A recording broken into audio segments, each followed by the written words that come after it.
Thanks everyone, and thank you for coming today for the bank's the launch of the bank's bulletin for the fourth quarter. Apologies for the late start. We were just delayed with one or two other things, so we'll launch into the presentation I think straight away, and as usual we'll start with the international economy. So Julian, if you would say some words on that. Thanks. Sure. Thanks, John. So firstly, just to summarise the main trends in terms of the international economic overview. The global economy continues to grow at a very moderate and steady pace. However, in the euro area, GDP has remained relatively flat this year, and it's lagging behind that of the US and the UK, which have both reported robust real GDP growth in their most recent releases. The US rebounded strongly after a weather-related contraction in the first quarter, with indicators suggesting that growth will be maintained into Q3. The economic recovery in the UK continues to build momentum, with unemployment reaching its lowest level since 2008. There has been increased volatility in financial markets in the third quarter, and this has been influenced by heightened geopolitical tensions and monetary policy expectations. And finally, in terms of price pressures, they remain subdued across advanced economies, but in particular in the euro area. So starting with growth in the advanced economies, in particular Ireland's primary trading partners, the US, the UK and the euro area. This chart shows an increasing gap between quarter-on-quarter real GDP growth rates in the US and UK compared to that of the euro area. Quarter 2 saw US return strongly to expansionary territory following the contraction in Q1 caused by an unusually harsh winter. The contraction witnessed in the opening quarter of the year was also revised from -0.7 to -0.5. Indicators for Q3 in the US are also quite good, as evidenced by consumer sentiment and continuing recovery in the jobs market over there. Meanwhile, in the UK, the recovery has continued at a similar pace in the second quarter to that set in the opening quarter of the year. But by contrast, growth in the euro area remains weak. Real GDP was fairly flat over the second quarter, as large member states such as Germany, France and Italy posted disappointing figures. Moving on to look at growth in emerging markets. Overall economic conditions improved on aggregate, but there was considerable divergence in terms of the strength of growth performance between these regions. For example, China continues to grow strongly, supported by the fiscal stimulus and upturn in trade. It's growing at about 7.5% year on year. Meanwhile, in Russia, the decline in growth continued in the second quarter. Since then, the main Russian policy rate has been raised in an effort to meet the target inflation rate, and a further decline is expected in growth in the third quarter, according to the most recent Bank of Russia estimates. Maybe turning to look at the financial markets, the third quarter has witnessed increased volatility due in part to geopolitical instability and monetary policy developments. Looking at the currency markets in the chart on the left-hand side, the euro has depreciated against the dollar and the sterling in the third quarter. This heightened level of volatility on the FX markets is evidenced by the euro reaching $1.26 in September, which is a 14-month low versus the dollar, and that's after reaching a 2.5-year peak in the second quarter. Sovereign bond yields and money market rates have also been impacted. In late August, the benchmark 10-year German sovereign bond yield dipped below 1%, and the Ionia has dipped into negative territory, and these are both historical lows. The fall in money market rates can be seen here on the chart on the right-hand side, and we can see that this has occurred across a range of maturities. So to conclude by looking ahead at the growth and inflation forecast for the major economic regions using the latest OECD data. Growth is expected to be considerably stronger in the US and the UK compared to the euro area in 2014 and 2015. So euro area growth is forecast to increase moderately 1.1% in 2015. That's from 0.8% in 2014. Meanwhile, growth for the US is projected to be 2.1% this year, rising to 3.1% next year. For the UK, it's forecast to be 3.1% this year and falling back slightly to 2.8% in 2015. Finally, in terms of inflation, overall inflationary pressures remain subdued across advanced economies, and partially due to falling energy prices. The headline inflation rate for the euro area has been on a downward trend for several quarters and has declined to just 0.3% in September. The OECD forecasts for 2014 and 2015 are 0.7% and 1.1% respectively. So now I'll pass you back over to John, who'll take you through the outlook for the domestic economy. That's great. Thanks very much for that, Gillian. The main message from our new forecasts on this occasion is that the recovery has gained momentum and is broadening. And while we expect exports to be an important driver of growth again this year, significantly the domestic demand situation has improved, and we expect domestic demand to contribute positively to growth in 2014, which will be the first time this has happened since 2007.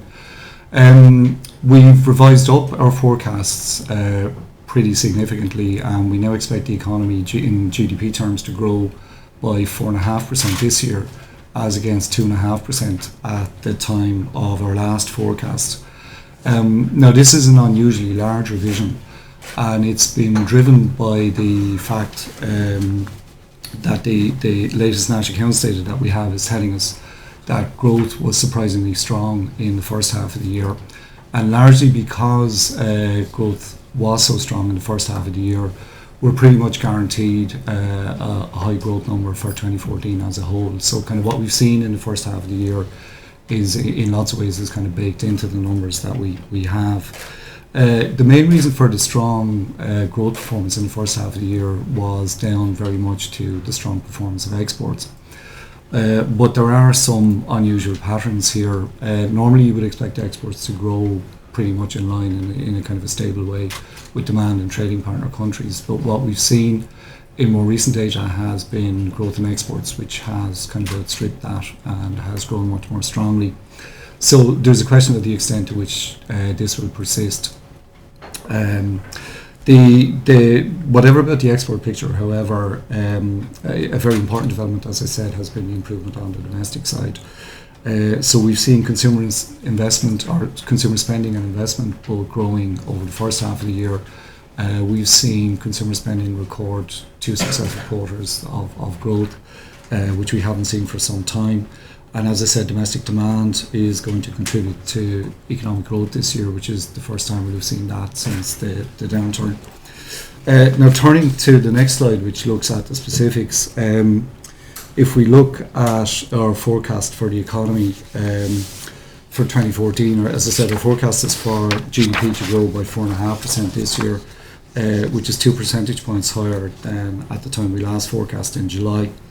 This is the largest forecast revision I think that we can find, more or less going back. We've kind of gone back to the early 90s to look, and it's as I say, it's the largest forecast revision that we can find. As I said, the main reason for the significant upward revision comes from the exceptionally strong growth that was signalled by the national accounts data for the first half of the year. And I mean, just to illustrate that, the GDP data tell us that GDP grew in year-on-year terms by 7.75% in the year to end June, while GNP grew by 9%. Now we would think that the underlying strength of the economy is somewhat less than that. But in the absence of any significant downward revisions to those numbers, the strength of the first half performance more or less ensures that growth for the year as a whole is inevitably going to be quite high. As I said, the main driver of growth in the first half of the year was the strength of the export performance. So in year-on-year terms, exports grew by 13% in the year to June. And even allowing for some waning of the rebound from the impact of the patent cliff and the patent cliff effect, this is well above previous expectations, and it's well above what growth in trading partner countries would kind of tend to lead you to forecast. So as I said, we just have to be careful how we treat that going forward in terms of what we expect to continue. On the basis of the very strong first half, we've pushed up our outlook for export growth this year. So we now expect exports to grow by 7.3% this year, as against the forecast of 4% in our last forecasts. And now we've also made some significant upward changes to import growth as well, because the kind of higher rate of exports and also the slightly better performance of the domestic economy will suck in more imports. As I said, significantly there has been an improvement on the domestic side. So consumer spending was up, I think, about 1.25% annually if we look at the first half of the year, and investment growth has also been strong, which continues a pattern that we've seen for some time now. But what we've been seeing on the investment side, and this is if we look at investment net of the impact of aircraft, is we've seen a kind of a recovery in investment, which is related to the fact that the investment ratio had become quite low relative to GDP, and kind of needs to recover to start to move back towards a kind of a more normal pattern and long-term trend. As I say, the significant thing is that while we see exports as continuing to be an important driver of growth, significantly we see domestic demand contributing to growth this year, and so that marks a change. Looking at 2015, we haven't made much revisions to our forecast. So our forecast for GDP is about 0.1 higher than it was at the last time. And the main reason for that is that we expect exports to return to growing in line with demand in trading partner countries in 2015. So we expect a kind of a more normal pattern in this relationship. But obviously, given the recent behaviour of exports, there is uncertainty there. So we will be looking closely at future data to see how that relationship is evolving. Growth in 2015 is also going to be supported by continued improvement on the domestic side of the economy as well. So we see consumer spending and investment increasing, and particularly with consumer spending helped by a background of continued growth in employment and some growth in incomes as well. So taken together, as I say, we see GDP rising by 3.4% next year, which is about 0.1% higher than previously. So then just to look a little bit at the labour market and say a little bit about that. The recovery in the labour market has continued in the first half of the year, but the pattern has been a bit different from what we've seen in what we saw over the course of 2013 and late 2012. So we saw a period of very strong growth in employment up to the end of 2013, and employment has continued to grow, but the pace of improvement has moderated in the first half of the year. Our expectation is that employment will grow in year-on-year terms by roughly by about 1.7% on average, both this year and next. Significantly in the data, we've seen full-time employment continue to grow, and significantly we've also seen unemployment continue to fall. So on the basis of the sort of moderation in employment growth, we've lowered our forecast for employment growth for 2014 and 15. So we see a kind of an average growth rate of about 1.7% over the 2 years. But we also expect, on the basis of the labour force data that we have, we also expect a kind of moderation in the rate of growth of the labour force. So the net would be that we continue to see unemployment falling. So our forecast is for an average rate of unemployment this year just over 11%, and towards kind of falling towards 10% then next year.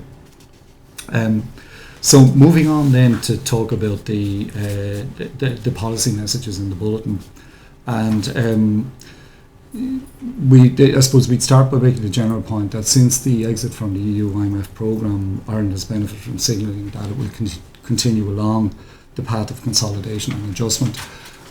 This has been very important because now that we're outside the programme, there's an absence of external oversight, and markets will obviously look more closely to see what we're doing and to ensure that we continue to build on the achievements of recent years. And the points that we're making, I suppose, is that we just continue to need to make further progress in policy implementation to keep doing the sorts of things that we have been doing. Starting with the public finances, we've seen lots of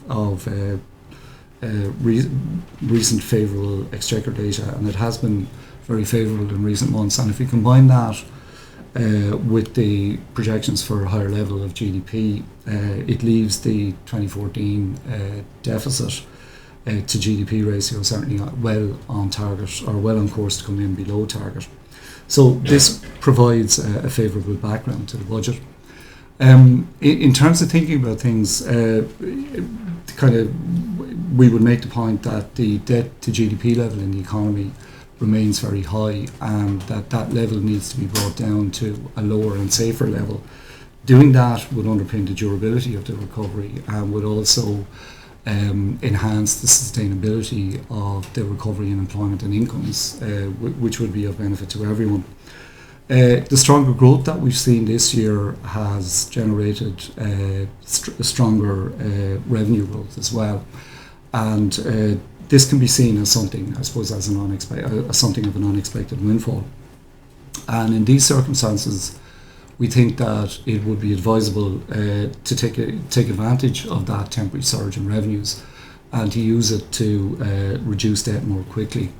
Now, in the past, we've seen unexpectedly unfavourable developments push up debt, and what we're saying now is that these windfall revenue gains should be employed to reduce that debt. In terms of deficit reduction, this would mean doing more than the minimum necessary in 2015 and bringing the deficit comfortably below 3%. The point we would make as well is that if we look towards the medium term, a 3% deficit is not an end point. In coming years, Ireland needs to move towards meeting the European medium-term budgetary objectives and to move to structural budget balance.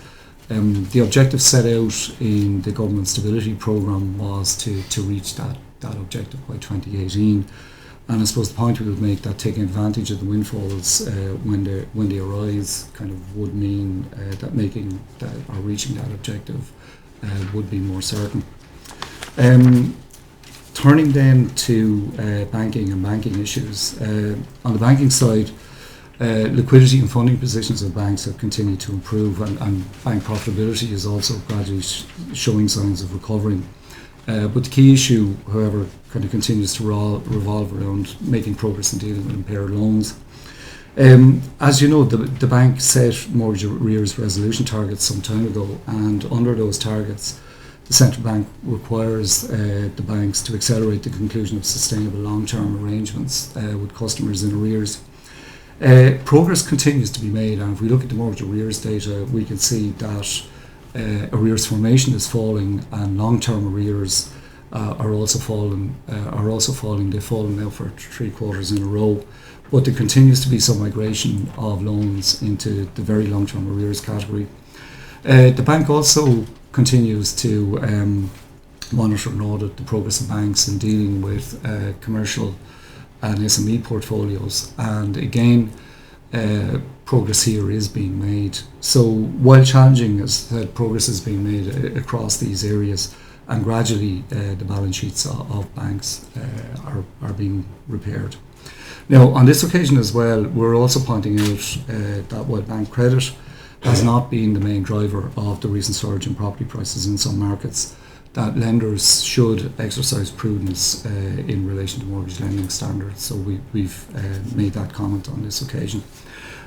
Finally, we talk about competitiveness sort of as an issue. And what we've seen, I suppose, in recent years has been some recovery in competitiveness in terms of what was lost during the boom.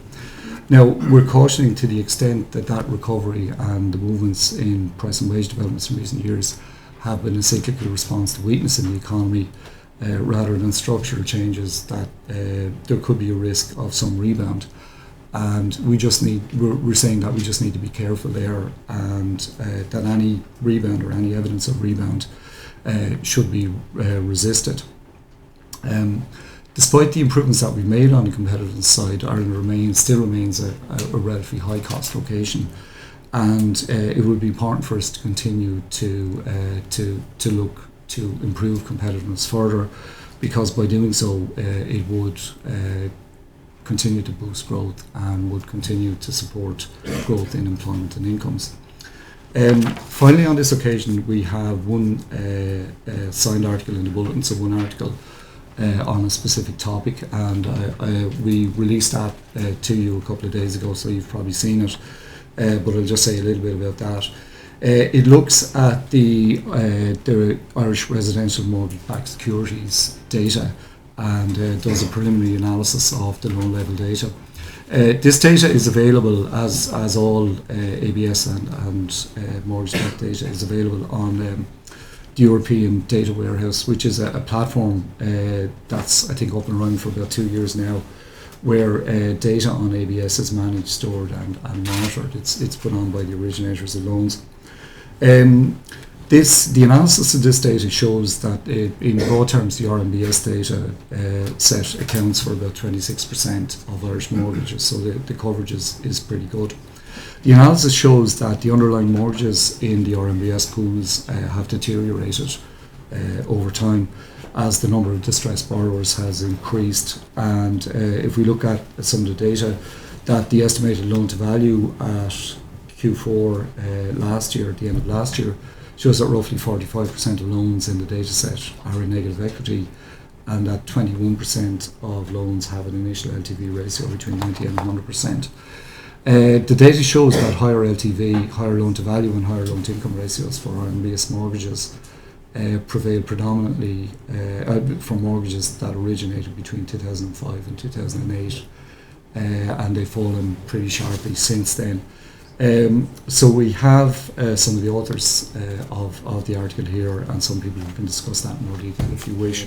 Today marks the launch of the Central Bank's competition for secondary schools, the Generation Euro Students Award.